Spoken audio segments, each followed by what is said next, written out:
Welcome to our channel ES Assam Paper. আজি তোমালোকৰ আগত লৈ আহিছো BA second semester core course political science unit honor কিছুমান question answer আলোচনা কৰিম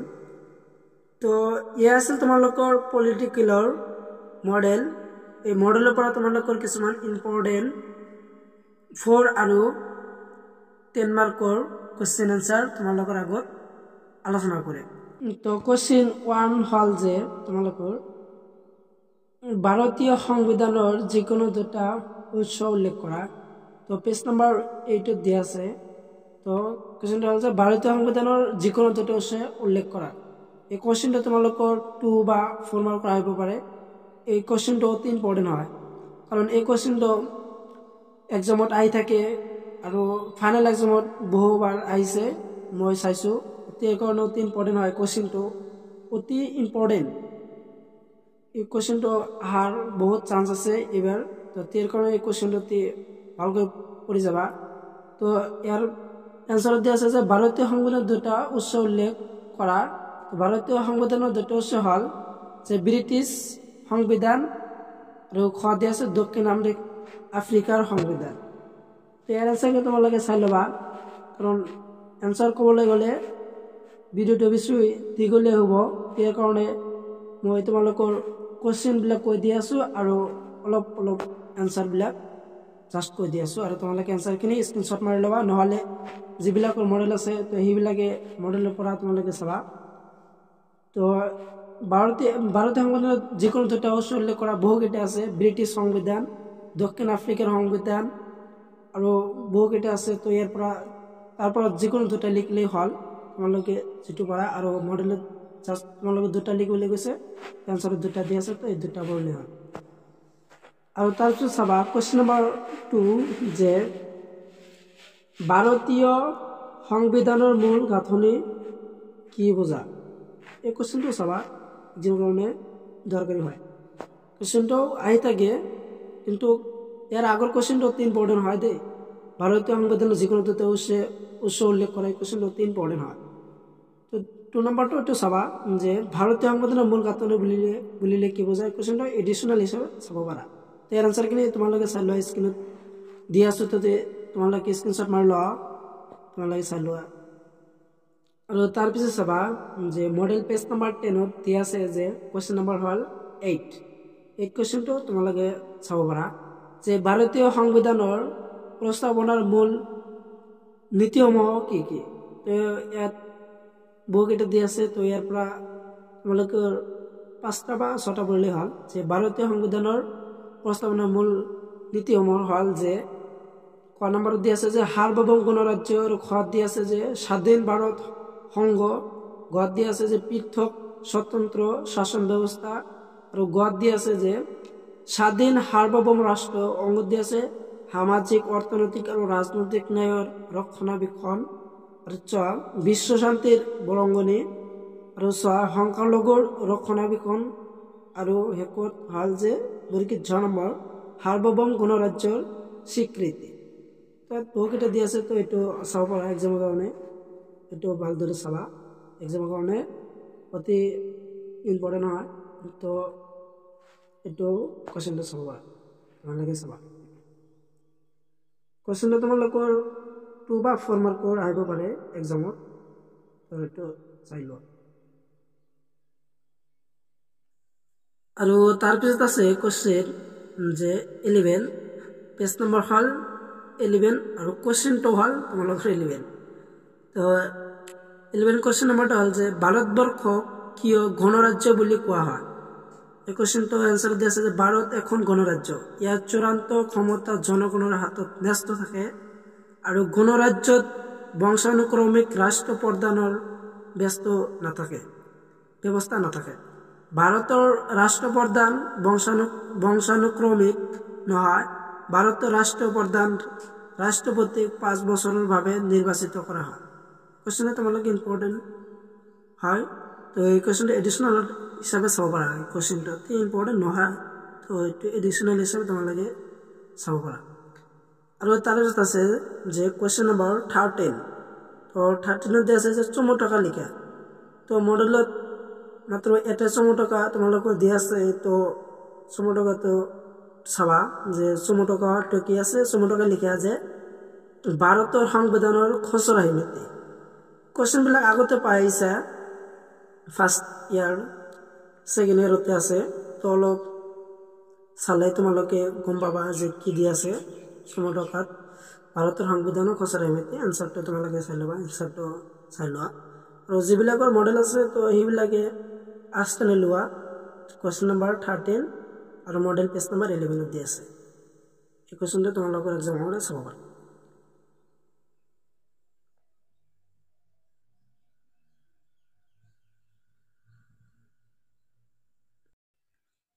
আৰু এটা কোশ্চেন হল যে তোমালোকৰ 4 মাৰ্কৰ কোশ্চেন পেজ নাম্বাৰ 13 যে কোশ্চেন নাম্বাৰ হল যে 21 ধীৰ বা নমনীয় সংবিধানৰ দুখ গুণ আলোচনা কৰা তাৰ আছে ধীৰ বা অনমনীয় সংবিধানৰ গুণসমূহ দিয়া আছে ক খ ঘ ঘ ঙ চ ছটা দিয়া আছে যে ধীৰ বা অনমনীয় সংবিধানৰ গুণ আৰু ইয়াৰ পিছত আছে যে ধীৰ বা অনমনীয় সংবিধানৰ দুখ তোমালোকৰ 5টা না 6টা দিয়া আছে 5টা মান দিয়া আছে তো এটা চাই লবা কোশ্চেনটো এডিশনাল হিচাপে চাব পাৰা এক্সামৰ কাৰণে তো এইটো কোশ্চেনটো চাবা এই কোশ্চেনটোতে দৰকাৰী হয় কাৰণ তোমালোকে এক্সামত নাহিলেও তো তোমালোকৰ জানিব লাগিব কোশ্চেনবিলাক তো তাৰ কাৰণে তোমালোকক দি আছে তো কোশ্চেনটো এইটো চাবা আনসাৰ কি দি আছে এইটো ভালদৰে চাই লোৱা আৰু তাৰপিছত চাবা যে পেজ নাম্বাৰ 21 কোশ্চেন নাম্বাৰ 3 ভাৰতীয় সংবিধানৰ মৌলিক বৈশিষ্ট্যসমূহ লিখা কোশ্চেন তোমালোকৰ 10 মাৰ্কৰ হয় 10 মাৰ্কৰ কাৰণে এটি ইম্পৰ্টেন্ট হয় কাৰণ এই কোশ্চেন বিলাক তোমালোকৰ এক্সামত আহি থাকে আৰু মই কোশ্চেন বিলাক চাইছো এই কোশ্চেনটো কিমান বাৰ আহিছে মানে 3-4 বাৰ এই কোশ্চেনটো ফাইনাল এক্সামত আহিছে মই চাইছো কাৰণ এই কোশ্চেনটো অতি ইম্পৰ্টেন্ট হয় যে ভাৰতীয় সংবিধানৰ মৌলিক বৈশিষ্ট্যসমূহ লিখা বা ভাৰতীয় সংবিধানৰ মৌলিক বৈশিষ্ট্যটো আৰু এটা কোশ্চেন আছে তোমালোকৰ যে ভাৰতীয় সংবিধানৰ বৈশিষ্ট্যসমূহ লিখা তো একেই তো মৌলিক বৈশিষ্ট্য কথাটো কৈছে তো এইটো চাবা যে এর আনসার দিছে সংবিধান বুলি ক'লে দেশৰ প্ৰশাসন কাৰ্য সঁচাৰূপে পৰিচালনা কৰিবলৈ গঠন হোৱা কিছুমান আইন আৰু নীতি নিয়মৰ সমষ্টিক বুজায় যাক প্ৰত্যেক দেশৰ সংবিধানৰ নিজস্ব কিছুমান বৈশিষ্ট্য আছে ভাৰতবৰ্ষৰ সংবিধানতে এনে কিছুমান বিশেষ বৈশিষ্ট্য আছে যিবোৰ পৃথিৱীৰ আন দেশৰ সংবিধানত দেখিবলৈ পোৱা নাযায় তো তলত ভাৰতবৰ্ষৰ সংবিধানৰ প্ৰধান বৈশিষ্ট্যৰ আলোচনা কৰা হ'ল তো বৈশিষ্ট্য বহুকেইটা আছে তো ইয়াত কেইটামান দিয়া আছে বা 10-15টা মান দিয়া আছে তো তোমালোকে বৈশিষ্ট্য এইখিনি চাই ল'বা তো ক নম্বৰ বৈশিষ্ট্য দিয়া আছে যে লিখিত সংবিধান আৰু খ দিয়া আছে দীৰ্ঘতম সংবিধান ধৰ্মনিৰপেক্ষ ৰাষ্ট্ৰ আৰু আংশিকভাৱে নমনীয় আৰু আংশিকভাৱে জটিল সংবিধান বহুকেইটা দিয়া আছে প্ৰস্তাৱনা সংবিধান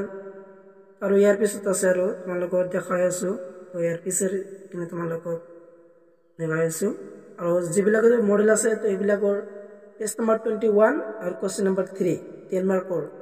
দীঘলীয়া প্ৰশ্ন উত্তৰ তো এইটো চাবা আৰু ইয়াৰ পিছৰ কিনে তোমালোকক দেখাই আছো স্ক্ৰীনত তো তোমালোকে চাই থাকা আৰু ইয়াৰ পিছৰ কিনে হ'ল যে ভাৰতবৰ্ষৰ সংবিধানৰ 3টা পদ্ধতিৰে সংশোধন কৰিব পাৰি তো তোমালোকে চাই লোৱা আৰু আছে তাৰপিছত মৌলিক অধিকাৰ সংবিধান মৌলিক অধিকাৰ দিয়া আছে যে ভাৰতীয় সংবিধানৰ 12 নম্বৰ পৰা 35 নং অনুচ্ছেদলৈ মৌলিক অধিকাৰৰ উল্লেখ আছে মৌলিক সংবিধানে নাগৰিকৰ মুঠ 7টা মৌলিক অধিকাৰ প্ৰদান কৰিছে তো 8টা মান দিয়া আছে যে 1 নম্বৰ হল সমতাৰ অধিকাৰ 2 নম্বৰ স্বাধীনতাৰ অধিকাৰ 3 নম্বৰ হল হকনৰ বিৰুদ্ধে অধিকাৰ 4 নম্বৰ ধৰ্মীয় অধিকাৰ 5 নম্বৰ সাংস্কৃতিক আৰু শিক্ষাৰ অধিকাৰ আৰু 6 নম্বৰ আছে সাংবিধানিক প্ৰতিকাৰ অধিকাৰ আৰু ৰেকৰ্ডটো আছে যে সম্পত্তিৰ অধিকাৰ তো 44তম সংবিধান সংশোধনী অনুসৰি সম্পত্তিৰ অধিকাৰ বিলোপ কৰা হৈছে বা উঠাই দিয়া হৈছে তোমালোকে কম বেছি সকলোৱে জানা যে 44তম সংবিধান অনুসৰি সম্পত্তিৰ অধিকাৰটো উঠাই দিয়া হৈছে মৌলিক অধিকাৰ সমূহৰ ক্ষেত্ৰত ৰাষ্ট্ৰীয় স্বাৰ্থত যুক্তি সংগত বাধা আৰোপ কৰিব পাৰে আৰু তাৰপিছত আছে যে ভাৰতীয় সংবিধানৰ মৌলিক বৈশিষ্ট্যৰ মৌলিক অধিকাৰৰ বৈশিষ্ট্যৰ ভিতৰত আছে আৰু চোৱা মৌলিক কৰ্তব্যৰ অন্তৰ্ভুক্ত সংসদীয় চৰকাৰ আৰু বৰ্গীত 6 নম্বৰ দিয়া আছে নিৰ্দেশাত্মক নীতি তো বহুকেইটা দিয়া আছে নিৰ্দেশাত্মক নীতিৰ সংবিধানৰ আৰু আছে তো তোমালোকে চাই লোৱা তাৰপিছত আছে যে ন্যায়পালিকাৰ স্বাধীনতা তাৰপিছত আছে সমাজবাদী ৰাষ্ট্ৰ সাৰ্বজনীন প্ৰাপ্ত বয়স্ক ভোটাধিকাৰ আৰু তাৰপিছত আছে বিশেষ সংৰক্ষণৰ ব্যৱস্থা আৰু তাৰপিছত আছে জৰুৰী অৱস্থা অক্ৰান্ত ব্যৱস্থা তাৰপিছত আছে সৰ্বভাৰতীয় সেৱা তোমালোকৰ ইয়াত বহুকেইটা দি আছে 10টা মান তোমালোকে মুখস্থ কৰি থবা কাৰণ তোমালোকৰ 3 মাৰ্কৰ আহিব এক্সামত তো তেনে তোমালোকৰ 10টা মান মুখস্থ কৰি থব লাগিব কাৰণ এক্সাম আহি পালেই সন্মুখত এক্সাম তেনে তোমালোকৰ 10টা মান মুখস্থ কৰিবা যে ভাৰতীয় সংবিধানৰ বৈশিষ্ট্যসমূহ কি কি তো ইয়াত বহুকেইটা দিয়া আছে কিতাপত দিয়া আছে মডেলৰ পৰা চাব পাৰা মডেলত দিয়া আছে তো ইয়াৰ পৰা যিকোনো 10টা তোমালোকে মুখস্থ কৰি থবা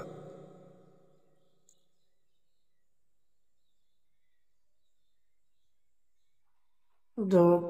আজিৰ শেষৰ কোৱেশ্চনটো হ'ল যে পেজ নম্বৰ 24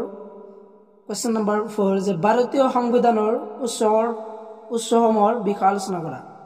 তো এই কোৱেশ্চনটো 3 পইণ্ট হয় এক্সামত আহি থাকে এইবিলাক কোৱেশ্চন প্ৰিভিয়াছ কোৱেশ্চন তোমালোকে চাবা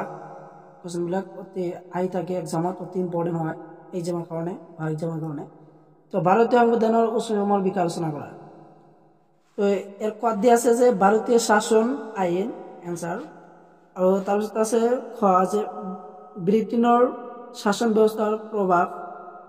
তো আৰু আছে তোমালোকৰ 10 মাৰ্কৰ কোৱেশ্চন এইটো 10 মাৰ্কৰ তো এইটো চাবা কাৰণ ইম্পৰ্টেণ্ট হয় কোৱেশ্চনটো অতি ইম্পৰ্টেণ্ট হয় তোমালোকৰ কিতাপত দিয়া আছে যে ভাৰতীয় সংবিধানৰ উৎসসমূহৰ বিষয়ে আলোচনা আছে তো কিতাপৰ পৰা চাব পাৰা নহলে যিবিলাকৰ মডেল আছে তো মডেলত চাব পাৰা ভাৰতীয় সংবিধানৰ উৎসসমূহৰ বিষয়ে আলোচনা কৰা কোৱেশ্চন যদি আহে এক্সামত যদি আহে কোৱেশ্চনটো তো তোমালোকে এখানে লিখি দিলে হ'ব মডেল পেজ নম্বৰ 24 দিয়া আছে কোৱেশ্চন নম্বৰ 3 ভাৰতীয় শাসন আইন তাৰপিছত কোৱা দিয়া আছে ব্ৰিটেইনৰ শাসন ব্যৱস্থাৰ প্ৰভাৱ তো চাবা আৰু তাৰপিছত আছে যে অন্যান্য সংবিধানৰ প্ৰভাৱ ঘ নম্বৰ দিয়া আছে যে অন্যান্য সংবিধানৰ প্ৰভাৱ এটো আৰু আছে যে ঘ সংবিধান সভাৰ আলোচনা আৰু বিতৰ্ক এটা চাই লবা আৰু নম্বৰ যে সমালোচকৰ মন্তব্য আৰু ন্যায়িক সমীক্ষা আৰু আছে সংবিধানৰ সংশোধন তো চাবা এসল তোমালোকৰ ভাৰতীয় সংবিধানৰ উৎসসমূহৰ আনসাৰ তো এইটো চাবা 3 পইণ্ট হয় আৰু আছে তোমালোকৰ যে 6 নম্বৰ এইটো হল অপচন 6 আৰু আছে যে বৰ্গীত 6 নম্বৰ আইন আৰু অধ্যাদেশ মই তোমালোকৰ 10 মাৰ্কৰ 2টা মান কোৱেশ্চন আলোচনা কৰিলো 2টা মান অতি ইম্পৰ্টেণ্ট হয় কাৰণ 2টা কোৱেশ্চন অতি ইম্পৰ্টেণ্ট মানে 90% কমন ক'ব পাৰো কাৰণ এই কোৱেশ্চন বিলাক তোমালোকৰ ফাইনাল এক্সামত আহি থাকে মই যোৱাবাৰ কোৱেশ্চন চাইছো তাৰ আগৰবাৰ কোৱেশ্চনটো চাইছো যোৱাবাৰ অহা নাই আৰু আগৰবাৰত আহিছে তো এই কাৰণে অতি ইম্পৰ্টেণ্ট হয় এবাৰ আহিবলৈ বহুত চান্স আছে 2টা কোৱেশ্চনৰ পৰা এটা আহিব পাৰে তোমালোকৰ এক্সামত তো তোমালোকৰ 3 মাৰ্কৰ কোৱেশ্চন 2টা ভালকৈ পঢ়ি মুখস্থ কৰি থবা কাৰণ অতি ইম্পৰ্টেণ্ট হয় কোৱেশ্চন 2টা তোমালোকৰ কিতাপত দিয়া আছে বা মডেলৰ পৰা চাব পাৰা তোমালোকে চালে ভাল অতি ইম্পৰ্টেণ্ট হয় তো তোমালোকৰ ভিডিও আজি এইখিনি আছিল তো তোমালোকৰ যদি ভিডিওটো ভাল লাগে তেনেহলে বন্ধু বান্ধৱীৰ লগত বেছি বেছি শ্বেয়াৰ কৰিবা আৰু মোৰ চেনেলটো সাবস্ক্ৰাইব কৰিবা আৰু পাছৰ বেল আইকন অন কৰি থবা তোমালোকৰ এনেকুৱা ভিডিও পোৱাৰ কাৰণে তো তোমালোকৰ সম্পূৰ্ণ ভিডিও চাই থকাৰ কাৰণে তোমালোকক সকলোকে ধন্যবাদ জয় অসম।